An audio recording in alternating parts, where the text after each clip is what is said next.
Hello, welcome back to my channel.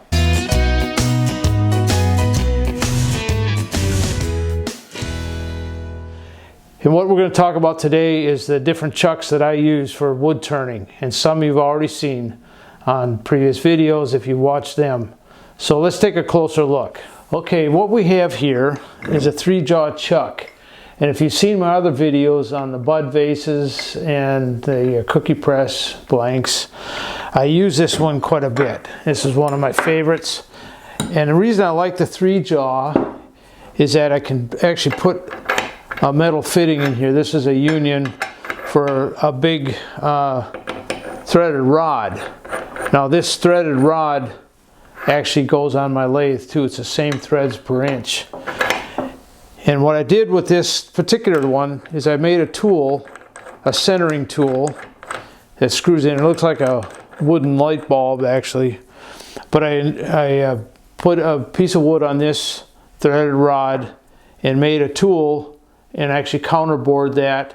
So what that does for me when I use a faceplate is it'll give me the exact center when I'm going to screw this down. So this, I just screw it down like that, and then I can have a 3/16 hole and position. It's a positioner, and then I can run the screws into a block of wood that I'm going to turn. And then, like you saw in the other videos, it can hold a blank of wood in there nicely.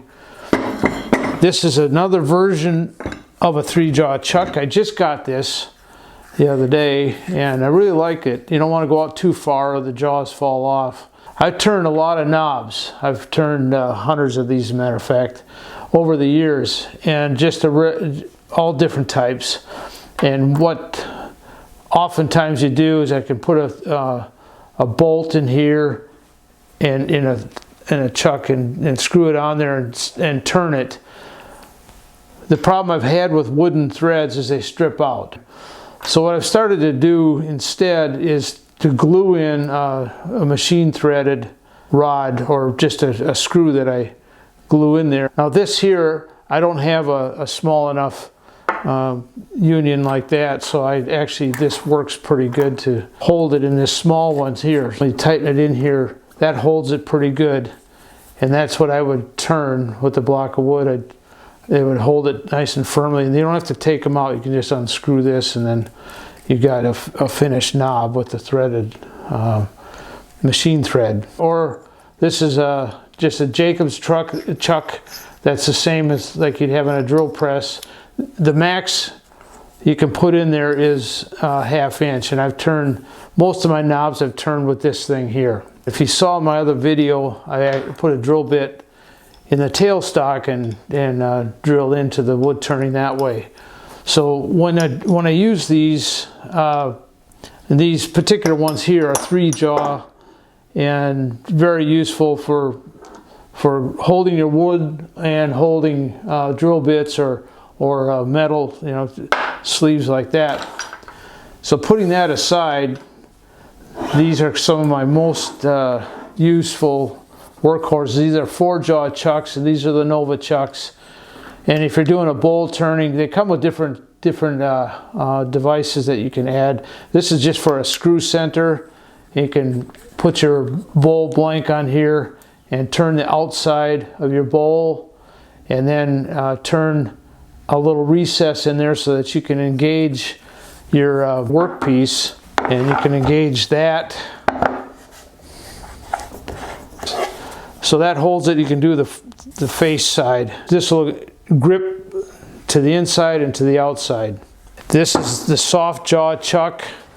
It's the same tool, but you can put these on here, and you can shape this to make it easier for gripping, turning like this here without marring a finished wood. So I use this quite a bit for this purpose here. These chucks are indispensable, but the one thing that I think is really cool, and it's very easy to use, is a jam chuck.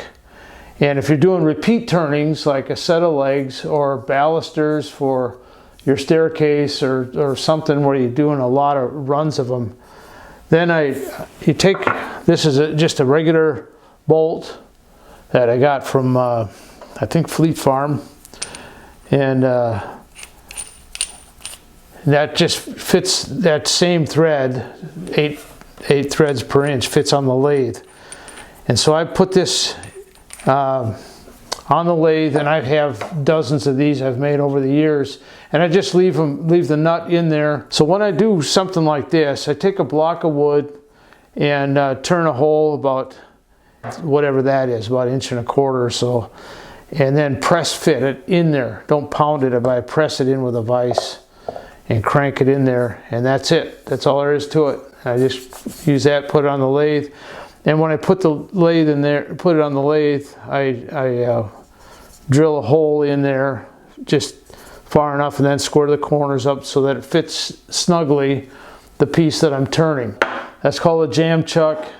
The Nova chuck, the same thing. With all these things here, pretty good setup for doing about anything I need to do. And so you can make your own tools or make a lot of knobs or different things like that with just these chucks here. Looked at as the different chucks that I use.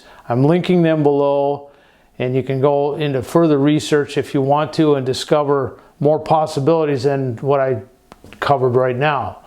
So if you like what you see, subscribe, check out my Instagram, and we'll see you next time. Thanks for watching.